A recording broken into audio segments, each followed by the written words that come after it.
오늘 봉독한 말씀 중심해서 전심으로 여호와를 향하여 섬기라 라는 제목의 하나님 말씀 증거합니다. 블레셋 지역에서 돌아온 법궤를 기쁨으로 맞이했다가 그 법궤를 들여다보면서 법궤를 들여다본 사람들이 다 떼죽음을 당한 얘기를 지난주에 했습니다. 누가 능히 여호와 앞에 서리요?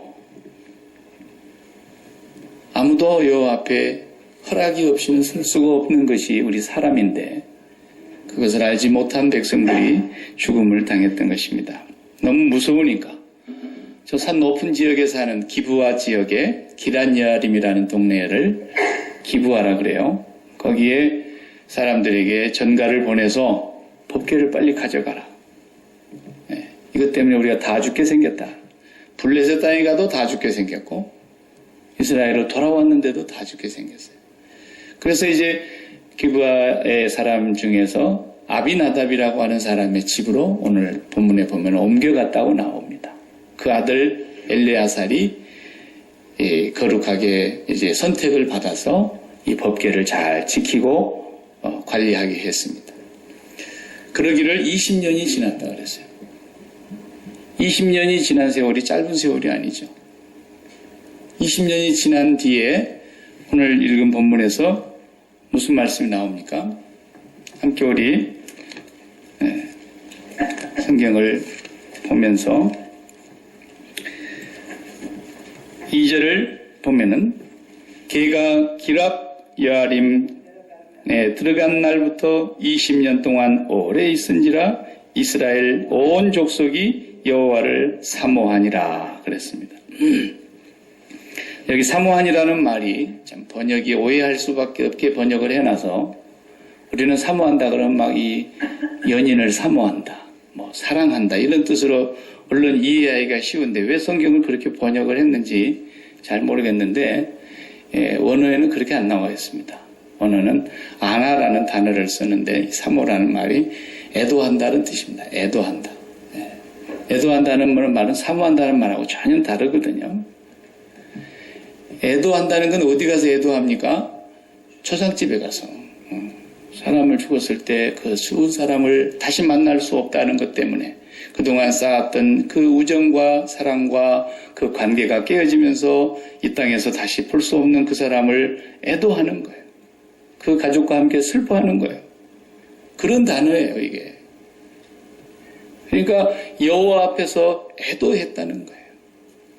무슨 말이냐면 하나님이 돌아가셨기 때문에 아이고 우리 하나님이 돌아가셨네 그래서 애도한 게 아니라 그동안 수백 년 동안을 여호수아가 죽고 사사기가 지내오는 동안에 그 많은 세월 동안을 이스라엘 백성들이 여호와의 말씀을 멀리하고 모세의 그 간곡한 설교를 거역하고 하나님과 멀어졌다는 겁니다. 그래서 그들의 삶과 하나님의 관계는 죽은 것과 같이 됐다. 하나님이 살아계시지 않는 것처럼 느껴지고 자기들과의 삶에 있어서 아무런 동행하심이나 함께 역사하심이 없어 보이는 지난 몇 년 동안 법궤를 빼앗겼습니다. 그리고 전쟁에서 패했습니다. 엘리 제사장이 죽었습니다. 그리고 엘리 제사장의 두 아들이 법궤를 들고 나갔다가 전쟁터에서 또 죽었습니다. 그 자부가 아이를 낳다가 애는 낳아놓고 또 죽었습니다.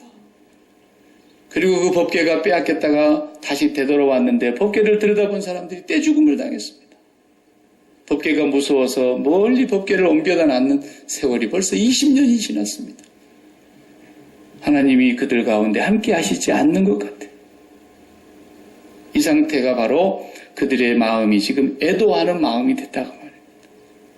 이스라엘 백성들이 너무너무 고통 속에 살고 있다는 것을 그렇게 말하고 있는 것입니다. 거기다가 계속해서 블레셋의 공격은 끊임없이 계속되고 있습니다. 이 상황에서 사무엘이 등장합니다. 3절을 보면은 사무엘이 이스라엘 온 족속에게 말하여 이르되 만일 너희가 전심으로 여호와께 돌아오려거든 이방신들과 아스다롯을 너희 중에서 제거하고 너희 마음을 여호와께로 향하여 그만을 섬기라. 그리하면 너희를 블레셋 사람의 손에서 건져내시리라. 그렇습니다. 여기 본문의 3절 말씀 중에서 먼저 우리가 눈여겨보아야 될 단어가 그만을 섬기라. 섬기라는 단어입니다. 섬긴다는 이 단어의 뜻은 노예라는 단어에서 온 말입니다. 속박당한다. 포로가 된다. 노예로 우리가 살아가는 사람들이 속박을 당해서 포로로 살아가는 게 아니겠습니까? 그런 말이에요. 섬긴다는 본래 그 어원이. 그러니까 굴욕적으로 섬기는 것도 있지만은 진짜 사랑하는 사람을 다 우리가 섬기지 않습니까? 네. 평생을 밥을 지어서 남편에게 사랑하는 자녀들에게 부엌에서 이렇게 수고하며 섬기는 사람이 얼마나 그게 오랫동안 섬기는 겁니까? 근데 그게 굴욕적으로 섬기는 게 아니잖아요. 사랑함으로 섬기는 거예요. 그런데 사랑해도 누구에겐가 포로가 되는 거예요. 포로가. 나는 당신의 포로예요. 뭐 이런 게 있잖아요. 네. 안 해봐서 잘 모르지. 네. 그러니까 이 섬긴다는 단어는 무엇인가 내가 지금 포로가 되어 있다고 하는 말씀인데 여기서 섬기라는 말을 주목하면서 이 사람들이 왜 그 오랜 세월 동안 구속당하고 포로로 살고 노예같이 살고 하나님의 도우심은 전혀 느껴지지가 않는 그런 삶을 살았을까? 하나님께 포로가 됐다면 그렇게 살았을 리가 없는데, 그렇죠?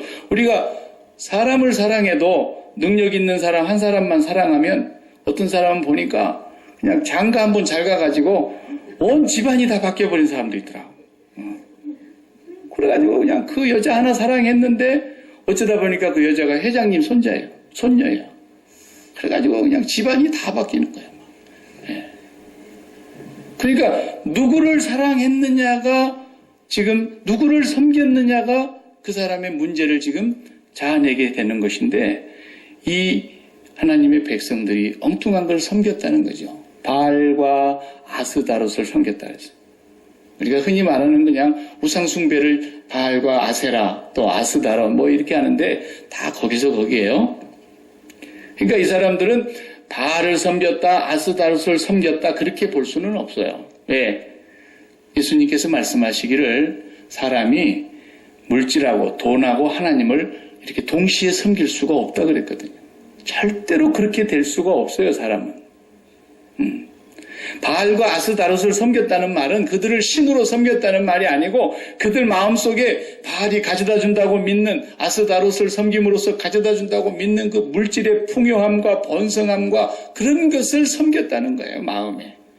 마음에 그것이 꽂혀 있는 거죠, 거기에. 그러니까 그것을 준다 그러니까 거기를 섬겼던 것이지 하나님과 사람을, 하나님과 또 물질을 뭐 이렇게 둘을 섬길 수 없는 거예요, 사람은.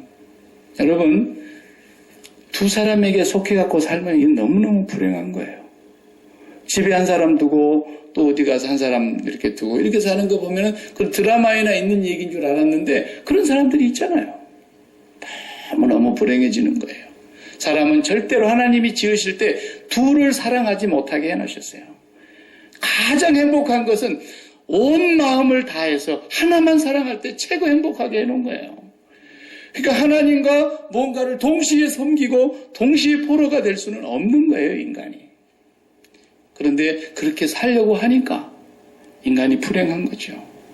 왜 근심이 생깁니까? 왜 걱정이 생깁니까? 왜 인생이 이렇게 삶이 무겁고 팍팍합니까? 이유는 하나님이 딱 진단하고 하나뿐이라는 거예요, 이유가. 둘을 사랑하려고 그러니까 그러는 거예요. 둘 다 사랑한 것이 아니에요.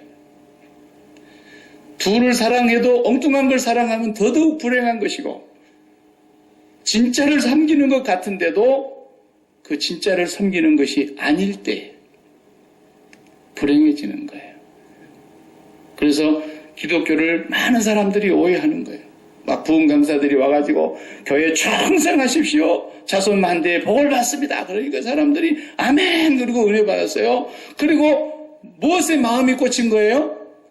우리 자손들이 복 받는 거에 마음이 꽂힌 거예요. 그래서 하나님께 충성하는 거예요.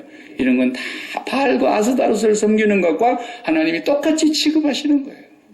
그런 건 기독교가 아니에요.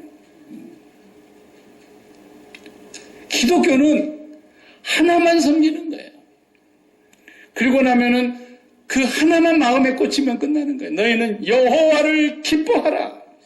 여호와를 즐거워하라. 전심으로 여호와께로만 향하라. 그래요. 마음이 나뉘면 안 되는 거예요.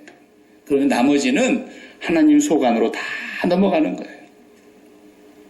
그런데 사람들이 하나님께 마음이 꽂힌 것이 아니라 건강하게 해주신다니까 거기에 꽂히고 물질에 꽂히고 자식들에게 꽂히고 사업에 꽂혀가지고 있는 사람에게 충성하라 복을 주시리라. 그러니까 전부 다 그 충성이 어디에 꽂힌 겁니까? 내 마음에 담고 있는 성공이나 돈이나 자녀나 출세나 이런 것에 꽂혀 있는데 하나님 잘 섬기는 것이 다 그 이유 때문인 거예요. 이것이 바로 이스라엘 백성들이 걸어갔던 바알과 아스타롯을 섬기는 거였죠. 지금도 그렇게 섬기는 기독교인들은 그 말이 무슨 말인지 못 알아듣는 사람이기 때문에 기독교인이 아니라는 뜻이에요. 하나님의 양은 하나님의 음성이 들려요. 양은 목자의 소리를 알아듣는 거예요. 못 알아듣는다. 하나님의 자녀가 아직 안 된 거예요. 뭐 복잡하게 얘기할 거 없어요. 간단한 거예요. 심플한 거예요. 기독교는 애매모호한 게 아닙니다. 그렇게 살지 못할지라도 내가 진짜 그것이 원인이었구나 깨닫기라도 해야 되는 거예요. 깨닫기라도. 하나님의 자녀는. 아시겠습니까? 네. 우리가 우리를 이제는 그것을 바르게 진단하라고 하나님께서 말씀을 주시는 거예요. 여러분 깊이 기억하셔야 됩니다. 오늘 사무엘이 살 길을 제시했습니다. 너희는 마음을 여호와께로 향하여 그분만 섬기라고 말씀하십니다. 다른 거 섬기지 말라는 것입니다. 이것이 구원이라는 거예요. 이것이 구원. 네. 여러분 이런 얘기 들어보셨죠? 증인 보호 프로그램 들어보셨죠? 증인 보호 프로그램이 뭐냐면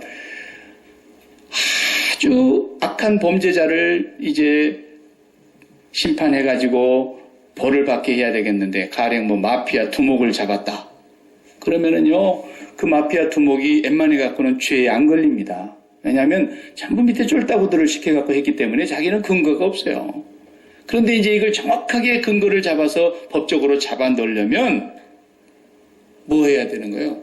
증인이 있어야 되거든요. 목격자가 나와서 증거를 해야 돼요. 근데 그 마피아 두목의 졸개들이 그 증인을 가만 놔두겠어요? 그 자식들을 잡아다 죽이든 당사자를 잡아다 죽이든 어떻게 해서든지 증인을 못 서게 만들죠. 그러니까 국가가 증인 보호 프로그램을 하는 거예요. 증인을 나를 보호해주지 않는다면 나는 증거에 나갈 수 없습니다라는 거죠. 그러니까 우리 국가에서 당신을 책임지고 보호할 테니까 절대로 마피아나 그 일당들에게 넘기지 않고 보호받게 해줄 테니까 믿고 당당하게 법정에 나서서 증언을 서시오. 그래요. 정 안 되면 성형수술을 해서라도 얼굴을 바꿔줄 테니까 나와서 하시오. 그렇게 해가지고 어떻게 합니까? 이 사람이 지금 두려워 벌벌벌 떨고 있어요. 왜? 죽을까 봐서 저쪽에 포로가 돼서. 그런데 또 다른 포로로 안전한 곳에 안가에다 집어넣어 놓고 그 사람의 안전을 책임지는 시큐리티 담당을 보초를 다 세우고 무장된 사람 아주 운동 잘하는 건장한 사람들이 비밀리에 그 사람을 지켜보면서 보호하게 하고 절대로 아무도 접근하지 못하게 해주고 근데 이 사람도 역시 또 안가로 들어갔으니까 또 포로가 되는 거예요. 사실은 꼼짝 못하는 거예요. 마음대로 돌아다닐 수 있습니까? 화장실을 그 안에서 해결해야지 어디 밖에 나가겠습니까? 그 증인 보호 프로그램을 그래서 만든 거거든요. 최초로 이탈리아에서 했다 그래요. 마피아들 때문에. 하나님의 말씀을 우리가 이해하면서 그것을 생각해 보면 이해가 빨라요. 하나님께서는 어떤 사람이 무엇인가 강력하게 포로가 되어 있으면 이 포로가 되어 있는 곳에서 이 사람을 포로를 다시 구출해내는 구원을 하려면 어떻게 하느냐? 다른 포로로 만들어야 돼요. 증인 보호 프로그램으로 집어넣듯이 다른 곳으로 이렇게 옮겨가야 된다. 그렇지 않고는 거기에서 빠져나오지를 못해요. 그러니까 이스라엘 백성들이 그냥 그 돈에 빠져서, 물질에 빠져서, 땅의 보화에 빠져서 하나님을 바라다 보지 않고 바알과 아스다롯을 계속 쫓아가니까, 야, 얘들아, 너희들 너무 고생이 많다. 내가 증인 보호 프로그램으로 보낼 테니까 잘 기억해라. 그러고는 바벨론으로 포로로 끌고 가는 거예요. 예, 거기 가면 안전하다. 거기 가면 너희들이 먹고 살고 걱정 하나도 안 해도 돼, 이제. 그죠? 포로로 끌려가서 먼저 먹고 살 걱정을 뭐 합니까? 거기서 시키는 대로만 밥은 주는데. 하나님께서 우리가 엉뚱한 것에 마음을 다 전심으로 쏟아가지고 거기에 속박당하고 거기에 포로가 되어서 그것을 섬기고 있는 모습을 보실 때 하나님은 하나님의 백성은 거기서 빼내시기 위해서 증인 보호 프로그램처럼 다른 곳으로 포로로 끌고 가시는 거예요. 망할 백성은 그냥 놔두는 거예요. 어차피 떠불고 빼기 져주니까 가만 내버려 두는 거예요. 그러나 하나님의 자녀는 거기서 빼내시는 겁니다. 그래서 소가 옛날에 보면은 아주 말을 안 듣는 소가 있어요. 소의 안간에서 우리 간에서 안 나와. 나와. 그러면 일하러 가자 그러면 안 나와. 죽어도 안 나와. 소가 얼마나 힘이 셉니까? 아버지하고 아들하고 끌어도 안 나옵니다. 그러면 간단하게 끌어내는 방법이 있어요. 소구유를 거꾸로 과거 벗버리는 거예요. 소구유 밥 주는 통을 그냥 거꾸로 벗버리는 거야. 네. 밥을 굴고 밖에다가 이렇게 넣는 거, 밖에다가. 그럼 저발로 기어 나옵니다. 때로는 하나님이 우리 인생을 그냥 애들 말로 아작을 내버리는 수가 있어요. 왜? 도저히 붙들려 있어서는 안 되는 그곳에 마음을 다 쏟아갖고 붙들려 있는 그 사람을 볼 때 이 사람을 여기서 구원해내는 길은 밥그릇을 엎어야 되는 거예요. 그래서 다시 나오게 만들고 하나님 살리시는 거예요. 이게 증인 보호 프로그램이라는 거예요. 이런 게. 예. 사무엘이 와서 그러는 거예요. 하나님 말씀을 딱 선포하는데 너희가 진짜로 하나님 살아계신 것을 보고 싶으냐? 하나님이 죽었다고 지금 애도하고 있느냐? 하나님이 너희들과 아무런 관련이 없다고 생각하고 너희들이 지금 슬퍼하고 애도하느냐? 하나님 살아계신 것을 너희들이 보고 싶으면 전심으로 여호와께로 돌아오라는 거예요. 그리고 그분만을 향하여 전심으로 돌아와서 그분을 섬기라는 거예요. 그분의 포로가 되라는 거예요. 그러기 위해서 뭘 합니까? 물을 붓습니다. 그리고 어린 양을 잡아서 거기에 번제를 드립니다. 이 사건이 먼저 이루어지고서 하나님의 역사가 일어나는 걸 오늘 말씀하고 있지 않습니까? 번제를 드리는 것은 이제 내가 그 짐승과 동일시 되어서 내가 죽는 거 아니겠습니까? 거기서 내가 죽음으로 말미암아 지금까지 내 마음의 전심으로 향하여 어디를 가고 있었어요? 자식을 향해서 내 마음이 전심으로 쏟아져 갔다면, 물질을 향해서 전심으로 쏟아져 갔다면, 내 사업을 위해서 전심으로 쏟아져 갔다면, 그래서 그것이 부유하고 풍요하고 번성하기 위해서 바알과 아스타롯을 쫓아갔던 그것을 섬기고 그것의 포로가 되었던 자리에서 저들을 전심으로 돌이키려니까 그의 옛사람을 죽여버려야 되거든요. 이게 번제예요. 이게 번제. 그리고 또 다른 곳으로 포로가 되게 끌고 나가시는 거예요. 어디로 포로가 되게 하라는 거예요? 하나님께로 네 마음이 사로잡히게 하라는 거예요. 하나님의 포로가 되라는 거예요. 그것이 바로 십자가의 포로가 되는 거예요. 십자가에서 죽은데 그게 포로 아니고 뭐겠어요? 나는 십자가에 못 박혀 있어서 꼼짝을 할 수가 없습니다. 예수 그리스도의 죽음과 나의 죽음을 동일시하니까 나는 아무것도 할 수 없는 죄인입니다. 내가 마음에 품은 생각조차도 하나님이 아니었고 세상에 속한 것들이었으며 내가 전심으로 하나님을 향하였던 것이 아니라 전심으로 내 사업장을 향했던 것이 다 죄악된 삶이었습니다. 십자가에서 그리스도와 함께 죽는 거예요. 고백하고. 그리고 돌아오는 거예요. 세상 사람들도 뜻이 있는 곳에 길이 있다 그러잖아요. 그죠? 네. 돌아가신 정주영 회장님께서 그 말씀이에요. 뜻이 있는 곳에 길이 있다. 그분은 18살 때 집을 나와가지고 인천 부둣가에서 물건 하역하는 일을 하면서 너무 죽도록 고생을 하는데 잠자리가 없으니까 이제 같이 일하는 노동자들이 그냥 한 숙소에서 그냥 다 같이 그냥 엉켜서 자는데 빈대가 얼마나 많은지 그 시절에 빈대가 온몸을 뜯어먹어서 잠을 잘 수가 없었어요. 그래서 어떻게 하면 이놈의 빈대한테 내가 희생을 덜할고 고민하다가 보니까 앉아서 밥 먹는 이렇게 높은 상이 이렇게 책상처럼 있으니까 그 위에 올라가면 빈대가 못 오겠지. 그러고는 그 위에 올라가서 침대처럼 잤더니 빈대가 다리를 타고 올라가고 또 뜯어먹는. 그래서 또 박박 긁다가 도저히 안 돼서 넓은 이렇게 바스켓 같은 곳에다 물을 가득가득 담아갖고 4통을 갖다 놓고 닦았다. 그 안에다 다리를 푹 담그니까 물에 잠긴 다리를 지가 어떻게 타고 올라가서 물에 빠져 죽겠지. 그러고는 딱 잤더니 잘 잔 게 아니고 조금 있으니까 또 막 빈대가 뜯어먹더라. 도대체 어디래? 이놈이 벽을 타고 올라가가지고 정 선생님 위에서 그냥 밑으로 떨어지더라는 거야. 그래서 이 사람이 거기서 배운 철학이 뭐예요? 뜻이 있는 곳에 길이 있구나. 내가 저 사람의 피를 뜯어먹어야 되겠다라는 뜻을 가지니까 빈대도 길을 만들고 가더라. 그 뜻이 뭡니까? 그 뜻이 전심으로 내가 여호와께로 향하여 가야 되겠다라는 뜻을 가지니까 내가 전심으로 주를 향하여 돌이켜 싸우니 주의 말씀을 떠나지 말게 하소서. 시편 기자가 그러잖아요. 내가 전심으로 여호와를 향하여 돌이켜 싸우니 주의 말씀을 가지고 내 율례를 가르쳐 주십시오. 주의 말씀은 내 길이요 내 발 앞에 빛입니다. 우리는 전심으로 뭐 자식을 위한 길로 가거나 전심으로 무슨 사업을 위한 길로 가거나 전심으로 나의 성공을 위한 길로 가거나 거기에다 전심을 다 쏟으면서 여호와여 뭐 이러고 있는 거예요. 전부 바알 섬기는 사람들이에요. 기독교인 아니에요. 그건 웃기지 말라 그러세요. 어디 하나님이 그렇게 말씀하신 것이 성경의 66권에 단 한 곳이라도 있습니까?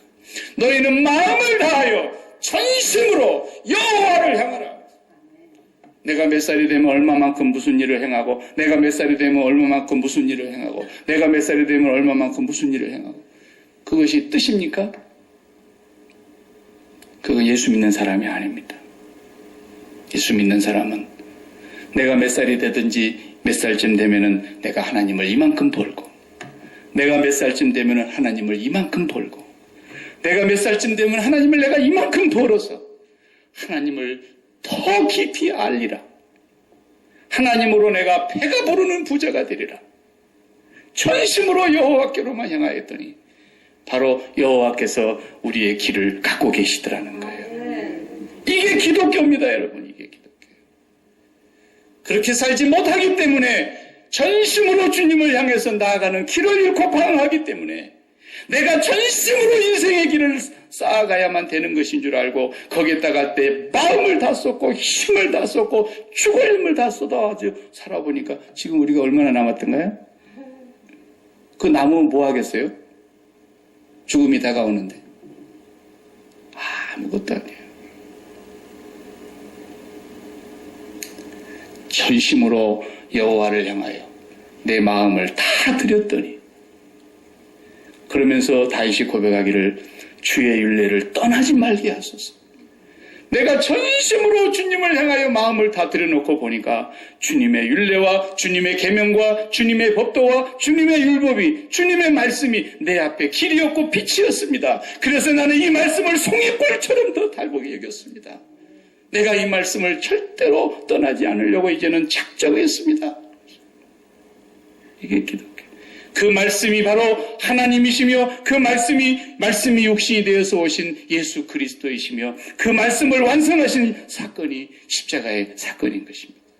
이 십자가에서 우리가 지금까지 마음의 전심으로 쫓아왔던 모든 삶을 죄악된 삶으로 토해내고 어린 양 번제로 다 태워서 죽이는 것처럼 십자가에서 내가 그 죄악된 삶을 죽이면서 오늘도 우리는 그분의 떡과 그분의 주신 잔을 받으면서 그분의 살과 그분의 피가 오늘 나와 연합하여 나도 같이 죽은 사람인 것을 고백하는 자들에게 이 떡과 잔을 기념하라고 주신 것입니다.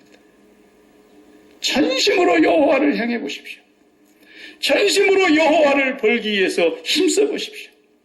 전심으로 여호와에 대하여 보좌가 되기 위해서 내가 여호와를 알지 더 힘써 여호와를 알자. 여호와를 더 많이 알기 위해서 여러분의 삶을 투자해 보십시오. 여러분, 하나님께서 여러분의 길을 갖고 계시는 것이 보이게 되는 겁니다. 여러분이 지금까지 마음에 품고 잠 못 이루고 속상하고 분나고 슬퍼하고 애도하고 누구하고 다투고 이런 모든 것들은 다 전심으로 여호와께로 마음을 향하지 아니하였고 세상 속에다 마음을 향하였기 때문인 것입니다. 그래서 우리가 출애굽기를 통해서 계속 보고 있는 것이 그것입니다. 그들은 애굽의 고깃가마를 계속 그리워했습니다.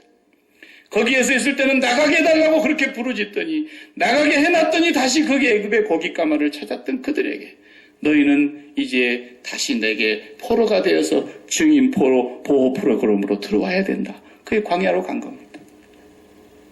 광야로 가서 하나님께 붙들려서 너희가 하나님만 있으면 250만이 아니라 2500만이라도 1년이 아니라 40년 400년이라도 발이 부르트지 아니하게 하겠으며 옷이 헤어지지 않게 하겠으며 굶어 죽은 사람 한 명 없게 하겠으며 길을 잃고 방황한 자가 없게 하시는 하나님이십니다.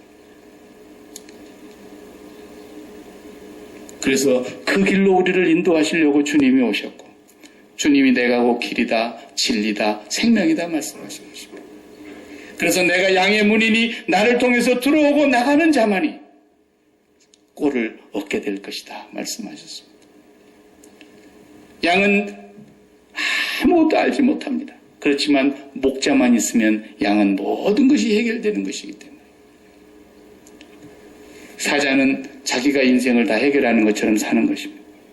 사자처럼 힘세가지고 더 힘이 세서 다른 사람 것을 내가 짓누르고 빼앗아서라도 다른 사람보다도 더 높이 올라가서 내가 더 많이 가지더라도 사자처럼 사는 사람은 주님의 양이 아니죠.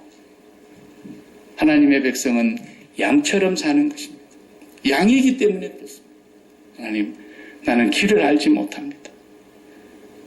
사람들은 다 이 길이 성공의 길이라고 말하는데 사람들은 다 이 길이 출세의 길이라고 말하는데 사람들은 다 이 길이 사람답게 사는 길이라고 말하는데 나는 길이 무엇인지 모르겠습니다. 그리고 전심으로 여호와를 향해서 여러분이 나아가면은 여호와가 여러분의 길을 인도하신다는 거예요. 이 말귀가 못 알아들어진 사람은 하나님의 자녀가 아닌 거죠. 하나님의 자녀는 이 목소리가 들리는 것입니다. 사랑하는 성도 여러분, 오늘 사무엘에 이제 민족의 지도자로 하나님께서 세우신 것을 우리가 이제 보게 되는데 한나의 기도를 앞서서 우리가 보았지 않습니까? 한나의 기도도 막 기도원 같은 데 가면 한나의 기도 그래가지고 막 소나무 뿌리 몇 개씩 뽑아야 된다 그러고 막 때를 쓰고 막 기도를 하면 하나님도 어쩔 수 없어서 그냥 주시고야 만다고 그렇게 한나가 마치 한나의 기도가 기도의 모형처럼 그렇게 알려져 있거든요. 전부 자기밖에 모르니까 성경을 그렇게 보는 거예요. 전부 마음이 이 세상에 있기 때문에 그렇게 그런 것을 하나의 원리로 찾아내는 거예요. 그런 게 아니에요. 하나님은 만세 전부터 이미 한나에게 사무엘을 보내실 계획을 갖고 계신 거예요. 얘들아, 군인 나는 저렇게 그냥 손만 잡아도 애를 쑥쑥 낳는데 한나가 그냥 애가 없어서 저렇게 서럽게 우는 소리를 들어봐라. 그냥 하나 주자 우리. 하나님 그러셨겠어요? 아니죠. 그냥 줬다가는 둘이 싸우고 박터지게 난리가 나겠거든. 남편을 가두게 되고. 그런데 하나님은 이 사무엘을 통해서 이 민족의 지도자를 삼아서 이 민족을 바른 길로 이끌어 나아갈 하나님의 제사장이 되어야 되기 때문에 하나님이 그를 한나에게 그대로 줘서는 안 되기 때문에 한나가 하나님, 나는 이제 이 자식에 대해서 죽었습니다. 나는 이제 이 자식으로 인해서 더 이상 근심하지 않겠습니다. 만약 주신다면 난 하나님 앞에 도로 바치겠습니다. 내 자식이 아닙니다. 그러고 났더니 주신 거예요. 받을 만한 그릇이 되면 받는 거라고 말이죠. 하나님의 때가 되면 주시는 거예요. 그러니까 뭐 한나가 기도를 막 열심히 했기 때문에 하나님 응답 주시 그런 게 아니에요. 하나님은 이미 계획하고 계셨고, 하나님이 주셔도 하나님의 뜻을 그르치게 생겼으니까, 하나님의 뜻을 모르고 그가 자식을 끝까지 움켜쥐고 자기 자식인 것처럼 만들어갈 것 같으니까 철저하게 자식에 대해서 죽게 해놓고 자식을 내놓을 수 있는 그릇이 되니까 그때 딱 자식을 주셨더니 그 자식을 하나님 앞에 다시 약속대로 돌려드림으로 엘리는 늙었고 흔히 이상이 보이지 아니하는데 그를 계승해야 될 자식들은 다 지각 없는 자식들이 되어서 하나님의 뜻을 알지 못하는데 하나님은 그 캄캄한 시대에 사무엘을 준비시키셨던 거죠. 하나님 뜻을 이루시려고. 그리고 그 사무엘은 이제 이 민족을 이끌어가는데 말씀합니다. 너희가 지금까지 여호와께로 전심으로 돌아왔지 않지 않느냐. 그랬으니 여호와를 한 번이나 경험해봤냐? 여호와가 살아있는 걸 한 번이나 느껴봤냐? 여호와가 너와 함께한다는 한 번이나 그 증거가 있었느냐? 없었지 않느냐. 그러나 이제 여호와께 전심을 향해서 돌아와봐라. 빈대도 자기가 그 사람의 걸 뜯어먹어야겠다는 뜻을 정하니까 길이 있는데 너희가 정말로 여호와께 전심으로 돌아가겠다는 뜻을 세워본 적이 있느냐? 돈을 벌여야 되겠다는 뜻은 세우고 자식을 출세시켰다는 뜻은 세우고 내 몸을 건강하게 만들어서 장수하게 했다는 뜻은 세웠어도 여호와를 전심으로 사랑하기 위한 뜻을 세워본 적이 있느냐라는 거예요. 그것을 세우지 못했다면 우리는 십자가에서 죽어마땅한 죄인이라는 걸 깨달으라는 것입니다. 그래서 십자가에서 너는 죽었다는 걸 고백하고 오늘 또 주님과 함께 죽었음을 고백하는 자들이 주님의 이 성찬을 먹으면서 주여 나는 이 세상에 대하여 죽은 자입니다. 전심으로 여호와께로 돌아가기를 원합니다. 진실로 회개하는 마음으로 우리가 이것을 잔을 받아야 되는 거예요. 사랑하는 성도 여러분, 하나님은 그제나 어제나 오늘이나 영원토록 동일하신 분이십니다. 사무엘을 통해서 말씀하신 하나님은 지금도 이 시간에 저와 여러분에게 동일하게 말씀하십니다. 내가 살아있는 하나님이라는 걸 네가 간증하고 싶으냐? 살아있는 하나님이라는 걸 네가 만나고 싶으냐? 살아계신 하나님이 너와 함께 계신다는 것을 네가 날마다 확인하면서 네 마음속에서 영원한 자유와 기쁨과 만족, 어떤 상황 속에서도 안심하고 살 수 있는 사람이 되고 싶으냐? 그렇다면 네 마음을 전심으로 돌이켜 여호와께로 향하라는 것입니다. 여호와께서는 그리하면 블레셋에서 너희를 구원하시리라. 우리의 모든 삶을. 그래서 사울이 거기에서 미스바로 모이게 하고 거기에서 금식을 선포하고, 금식을 선포했다는 것은 인간의 모든 욕구 중에 가장 기본적이며 가장 절실한 욕구인 것을 다 끊어버리고 온 마음을 하나님께로 돌아왔다는 뜻입니다. 그게 전심으로 여호와께만을 향하여 기도하고 부르짖었는데 하나님께서는 블레셋을 그들 앞에서 얼씬도 못하게 하시고, 그래서 에벤 에셀, 하나님이 여기까지 우리를 도우셨구나, 도움의 돌이라는 그런 비석을 세우면서 하나님을 처음으로, 여호수아가 죽은 이후에 처음으로 몇백 년 만에 하나님이 살아계신 걸 경험한 거예요. 이 사람들이. 아, 하나님이 우리의 하나님이요, 하나님이 나의 하나님이요, 하나님이 우리의 삶을 송두리째 들여다보고 계시며 우리의 생사화복을 주관하고 계시는 분이구나, 이걸 깨달은 거예요. 사랑하는 성도 여러분, 우리가 세상에 살면서 그런 하나님을 세상 사람들에게 영광을 비추면서 살아야 되지 않겠습니까? 전심으로 돌아오라는 것입니다. 오늘 또 이 떡과 잔에 참여하면서 전심으로 아버지께로 마음을 돌이키시는 저와 여러분 되기를 축복합니다. 기도하십시다.